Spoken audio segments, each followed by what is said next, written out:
আজকের উপাসনা শুরু হচ্ছে হিরণ্যগর্ভ সূক্তম। শ্রী গুরুভ্যো নমঃ। হরিঃ ওম।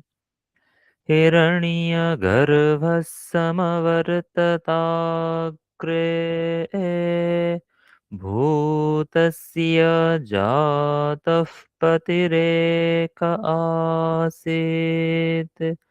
सदा आधारपृथिवीन्द्यामुते मां कस्मै देवाय हविषा विधेम।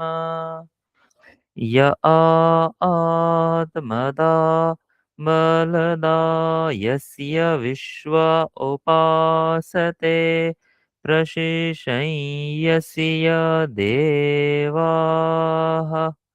यस्य छायामृतं यस्य मृत्युः कस्मै देवाय हविषा विधेम। यः प्राणतो निमिषतो महित्वैक इद्राजा जगतो बभूव। य ईशे अस्य द्विपदश्चतुष्पदः कस्मै देवाय हविषा विधेम। यसि ये मे हिमवन्तो महित्वा यस्य समुद्रं रसया सहाहुः। यस्य ये मा प्रदिशो यस्य बाहो कस्मै देवाय हविषा विधेम। ये नद्यो रुग्रा पृथिवी च दृढा ये न स्वस्तभितं ये न नाकः। यो अन्तरिक्षे रजसो विमानः कस्मै देवाय हविषा विधेम। यं क्रन्दसि अवसातस्तभाने अभियैक्षे तां मनसा रेजमाने। यत्राधिसूर उदितो विभाति कस्मै देवाय हविषा विधेम। आपो हयद्बृहतिर्विश्वमायन् गर्भं दधाना जनयन्तेरग्निं ततो देवानां समवर्ततासुरेकः कस्मै देवाय हविषा विधेम। यश्चिदापो महिना पर्यपश्यद्दक्षं दधाना जनयन्तेर्यज्ञम्। यो देवेष्वधिदेव एक आसीत् कस्मै देवाय हविषा विधेम। मानो हिंसे जनिता यः पृथिव्या यो वादिवं सत्यधर्मा जजान। यश्चापश्चन्द्रा बृहतेर्जजानकस्मै देवाय हविषा विधेम प्रजापते न त्वदेतान्यन्यो विश्वा जाता निपरिता बभूव यत्कामास्ते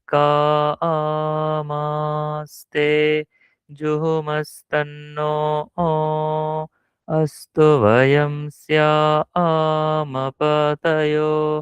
रयीणाम् हरिः ॐ ॐ शान्ति शान्ति शान्तिः।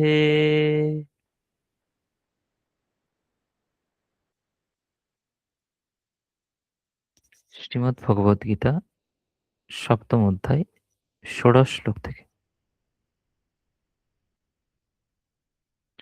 वसुदेवसुतं देवं कंसचाणूरमर्दनम् देवकी परमानन्दम् कृष्णं वन्दे जगद्गुरुम्।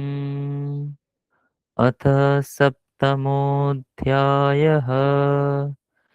चतुर्विधा भजन्ते मां जनाः सुकृतिनोऽर्जुन आर्तो जिज्ञासुरर्थार्थे ज्ञानी च भरतर्षभ तेषां ज्ञानी नित्ययुक्त एकभक्तिर्विशिष्यते प्रियो हि ज्ञानिनोत्यर्थम् अहं स च मम प्रियः उदाराः सर्व एवैते ज्ञानी त्वात्वैव मे मतम् आस्थितः स हि युक्तात्मा मामेवानुत्तमां गतिम्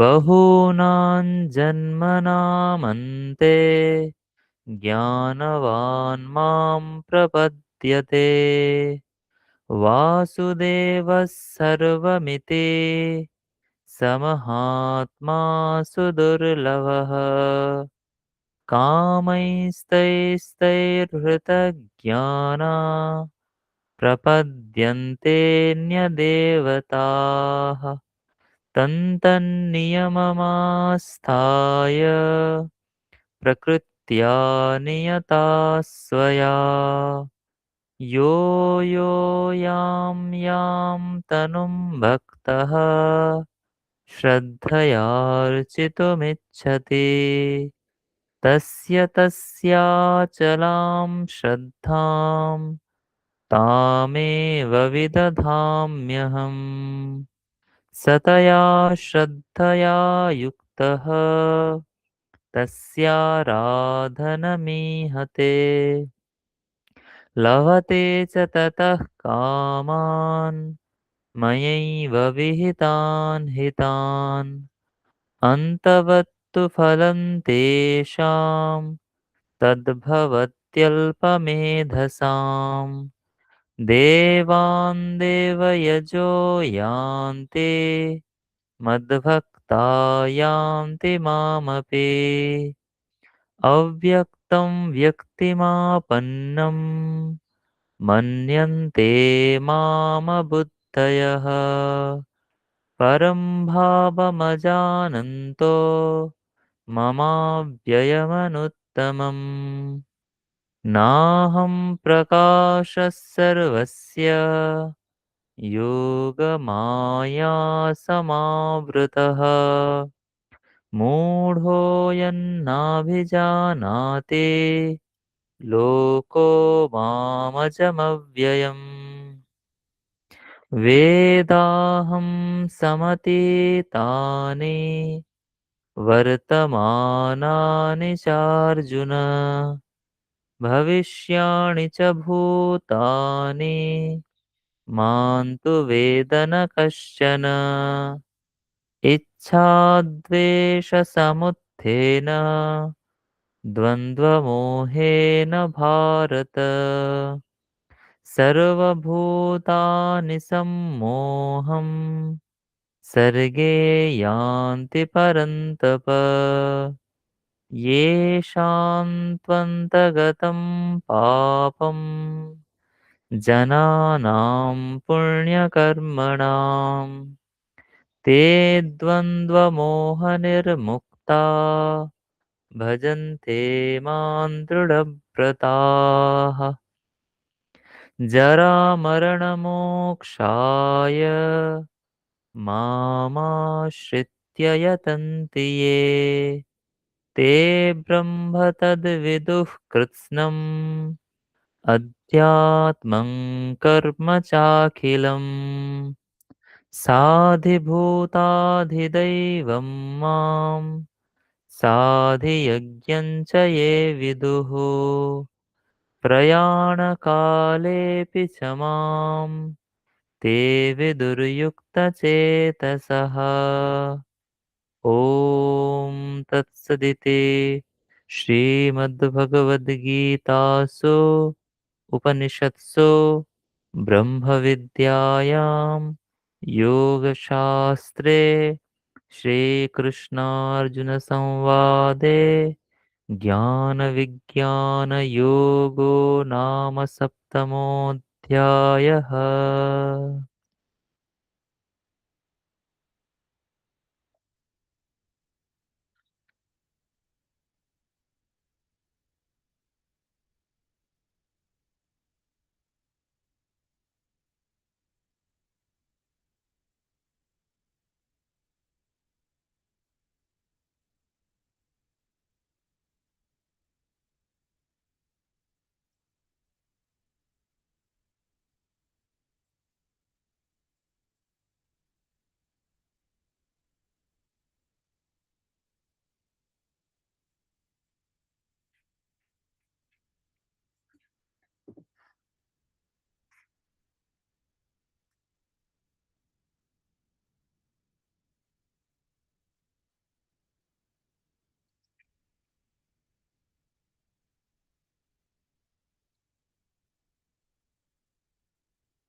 আজকের মনন শ্রীমদ্ ভগবদ গীতা ষষ্ঠ অধ্যায় 24 নম্বর শ্লোক।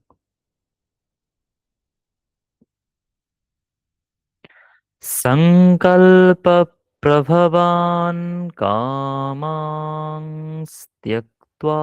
सर्वान् शेषतः मनसैवेन्द्रियग्रामं विनियम्य समन्ततः। सङ्कल्पप्रभवान् कामांस्त्यक्त्वा सर्वान् शेषतः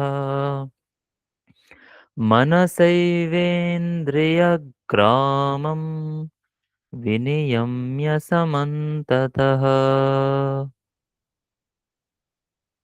আমাদের ষষ্ঠ অধ্যায়ে ভগবান যোগ সম্পর্কে উপদেশ করছেন, সমাধি সম্পর্কে উপদেশ করছেন। যোগী ব্যক্তি যিনি অষ্টাঙ্গ যোগ সাধনা করেন, তিনি যখন সমাধিতে পৌঁছন, সমাধি লাভ করার পর তার কি অনুভূতি হয় বা সমাধি লাভ করতে গেলে কি করতে হয়, সেই সম্পর্কে ভগবান কয়েকটি শ্লোক বলছেন। সেই প্রসঙ্গে তিনি যখন সমাধিতে থাকেন তখন তার কি অনুভূতি হয় সেই প্রসঙ্গে বলেছেন যে অত্যন্ত তিনি সুখ লাভ করেন, অত্যন্ত আনন্দ লাভ করেন এবং এতটাই আনন্দ লাভ করেন যে তিনি সেই আনন্দ থেকে বিচ্যুত হন না। সেই জন্য তিনি সমাধি থেকে কখনো বেরিয়ে আসতে চান না, সবসময় সেই আত্মাতেই অবস্থান করেন। এবং সেই অনুভূতিটা হলো দুঃখ থেকে বিয়োগ, অর্থাৎ দুঃখ স্পর্শ সেখানে কোনো থাকে না, সেটাকেই এখানে যোগ বলা হচ্ছে। এখানে যোগ মানে সাধারণত সংযোগ বোঝায়, কিন্তু এখানে ভগবান বলছেন সংযোগ নয়, এটা হচ্ছে বিয়োগ। দুঃখ সংযোগের বিয়োগ হলো যোগ। এবং সেই যোগ অধ্যবসায় সহকারে এবং উৎসাহ সহকারে, উৎসাহী মন নিয়ে সেই যোগ অভ্যাস করতে হবে। কারণ যোগ অল্প দিন অভ্যাস করলে সেই সমাধিতে পৌঁছানো সম্ভব নয়। সেই জন্য আমাদের উৎসাহ হারিয়ে ফেললে চলবে না। আমাদেরকে উদ্দীপনা নিয়ে, উৎসাহ নিয়ে এবং সমস্ত নৈরাশ্য দূরে ফেলে দিয়ে অধ্যবসায় সহকারে, ধৈর্য সহকারে সেই যোগ অভ্যাস করতে হবে। প্রকৃত শ্লোকে অর্থাৎ 24 নম্বর শ্লোকে বলা হচ্ছে সংকল্প প্রভবান কামান ত্যক্ত্বা সর্বান অশেষতঃ। সমস্ত কামনাকে সম্পূর্ণরূপে ত্যাগ করতে হবে। সর্বান কামান, সমস্ত কামনাকে, যত কামনা মনের মধ্যে আছে, বিন্দুমাত্র যদি বিষয়ের প্রতি কামনা আমাদের থাকে, তাহলে সেই মন নিয়ে আমরা যোগ অভ্যাস করলেও সমাধিতে পৌঁছতে পারবো না। সেই জন্য সমস্ত কামনাকে, সমস্ত বাসনাকে ত্যাগ করতে হবে। এবং সেই কামনা কোথা থেকে উৎপন্ন হয় সেই প্রসঙ্গে ভগবান বলছেন সংকল্প প্রভবান কামান। সেই কামনা উৎপন্ন হয় সংকল্প থেকে। সংকল্প মানে চিন্তা ভাবনা। আমরা আগে সংকল্প করি যে ভাবি যে এইটা আমাকে করতে হবে, বা এইটা আমার আমার ভোগ করতে হবে। যখনই আমরা এই সংকল্প করি তখনই আমাদের মনের মধ্যে কামনা উৎপন্ন হয়। এবং সেই কামনা, সমস্ত প্রকার কামনাকে এবং সমস্ত প্রকার সংকল্পকেও ত্যাগ করতে হবে। সংকল্প মানে এখানে ওই মনের মধ্যে যে বাসনা আছে, সেই বাসনাগুলো যেগুলো সংকল্প থেকে উৎপন্ন হচ্ছে, সেই সমস্ত কিছু ত্যাগ করতে হবে। আর কি করতে হবে? মনসৈবেন্দ্রিয় গ্রামম বিনিয়ম্য সমন্ততঃ। মনসা এব ইন্দ্রিয় গ্রামম বিনিয়ম্য। মনের দ্বারা ইন্দ্রিয় সমূহকে বিনিয়ম্য, নিয়মন করে, সংযত করে কি করতে হবে? এখানে বলা নেই, ক্রিয়াপদ নেই, ক্রিয়াপদ আগের শ্লোক থেকে বুঝতে হবে। যোগ অভ্যাস করতে হবে, অর্থাৎ সমাধি অভ্যাস করতে হবে। মনের দ্বারা ইন্দ্রিয় সমূহকে সংযত করতে হবে। অর্থাৎ আমাদের যে পঞ্চ ইন্দ্রিয় আছে, জ্ঞানেন্দ্রিয় পঞ্চক আছে, সেই পঞ্চক জ্ঞানেন্দ্রিয় মন দিয়ে সংযত করতে হবে বা বুদ্ধি দিয়ে সংযত করতে হবে। এবং সেটা চারিদিক থেকে, সমান্তত মানে সব দিক থেকে সংযত করতে হবে। মনের দ্বারা ইন্দ্রিয়কে কিভাবে সংযত করা যায়, আমরা এই প্রসঙ্গে কঠোপনিষদ একটু দেখতে পারি। কঠোপনিষদে ওখানে আপনারা যদি দেখেন, প্রথম অধ্যায়ের 3য় বল্লীতে রথ এবং রথী, রথের দৃষ্টান্ত দিয়ে সেখানে আমাদের শরীর, আত্মা, মন, বুদ্ধি প্রভৃতি বোঝানো হচ্ছে। সেখানে এভাবে উদাহরণ দেওয়া হচ্ছে, দৃষ্টান্ত দেওয়া হচ্ছে যে মন হচ্ছে লাগাম। একটা রথের যে ঘোড়াগুলো হচ্ছে ইন্দ্রিয়, অশ্বগুলো হচ্ছে ইন্দ্রিয়। আর সেই অশ্বগুলোকে নিয়ন্ত্রণ করা হয় লাগাম দিয়ে। লাগাম সেটা কার হাতে থাকে? সারথীর হাতে থাকে। সারথি হচ্ছে বুদ্ধি। অর্থাৎ বুদ্ধি, মন এবং ইন্দ্রিয় এইগুলো পরস্পর সম্পর্কযুক্ত। আমরা বুদ্ধি দিয়ে মনকে এবং মন দিয়ে ইন্দ্রিয় সমূহকে সংযত করতে পারি। সেই জন্য আপনার মন যদি, আপনার বুদ্ধি যদি শুদ্ধ হয়, আপনার বুদ্ধি যদি ভালো হয়, সে মনকে নির্দেশ দেবে যে তুমি নিজেকে সংযত করো। এবং মন মন একা একা কিছু কাজ করতে পারে না। মন সমস্ত ইন্দ্রিয় দিয়েই কাজ করে। অর্থাৎ আমরা পঞ্চ ইন্দ্রিয় দিয়ে যা কিছু উপলব্ধি করি, মন সেইগুলো নিয়েই কাজ করে। সুতরাং আমরা যদি মনকে নির্দেশ দিই যে তুমি ইন্দ্রিয়গুলোকে সংযত করো, চোখকে বলো তোমার ভালো জিনিস দেখো, কানকে বলো ভালো জিনিস শোনো, এইভাবে যদি আমরা ইন্দ্রিয়গুলোকে সংযত করতে পারি, তাহলে আমরা মনকে তাহলে আমরা আমাদের ওই জায়গায় পৌঁছতে পারবো, অর্থাৎ আমরা যোগে পৌঁছতে পারবো। ইন্দ্রিয়গুলোকে সংযত করতে হবে। ইন্দ্রিয় সংযম কিভাবে করতে হবে? মন দিয়ে সংযত করতে হবে। এবং আর কি বলছেন? মনকেও সংযত করতে হবে, ওটা সংকল্প প্রভবান কামান। মন সংযত করা মানে কামনা সমূহকে সংযত করতে হবে। আমাদের মনের মধ্যে যদি বাসনা ওঠে, বিষয় ভোগের প্রতি বাসনা, তাহলে আমরা যোগে যেহেতু পৌঁছতে পারবো না, সেইজন্য আমাদের সেগুলো সংযত করতে হবে। এগুলো বারবার আসছে, আগেও আমাদের এসেছে মনকে সংযত করতে হবে, ইন্দ্রিয় সংযত করতে হবে। বারবার বলার তাৎপর্য এটাই যে ওই জায়গায় পৌঁছতে গেলে আমাদের সেই পথ দিয়েই যেতে হবে। তাছাড়া অন্য কোনো উপায় নেই। সেইজন্য ভগবান বারবার বলছেন, এর আগেও বলা হয়েছে অনেকবার, এখনো বলছেন, ভবিষ্যতেও বলবেন যে মনকে সংযত করতে হবে, ইন্দ্রিয়কে সংযত করতে হবে। কারণ মনকে সংযত করাই একমাত্র, যদি আমরা আধ্যাত্মিক দৃষ্টিতে দেখি বা সাধকের দৃষ্টিতে দেখি, সারা জীবনের উপাসনা, এই সারা জীবনের কাজ, সাধনা, মনকে সংযত করা, মনকে একাগ্র করা। সেটাই ভগবান এখানে বলছেন। সুতরাং আমরা আমরা যদি সেই আধ্যাত্মিক পথে যেতে চাই, আমাদের বাসনাসমূহকে, মনকে, ইন্দ্রিয়সমূহকে ধীরে ধীরে সংযত করতে হবে, নিয়ন্ত্রণে আনার চেষ্টা করতে হবে। এবং এটা অভ্যাসের দ্বারাই সাধ্য। একদিনে হবে না, দুদিনে হবে না, ক্রমশ ধীরে ধীরে করতে হবে।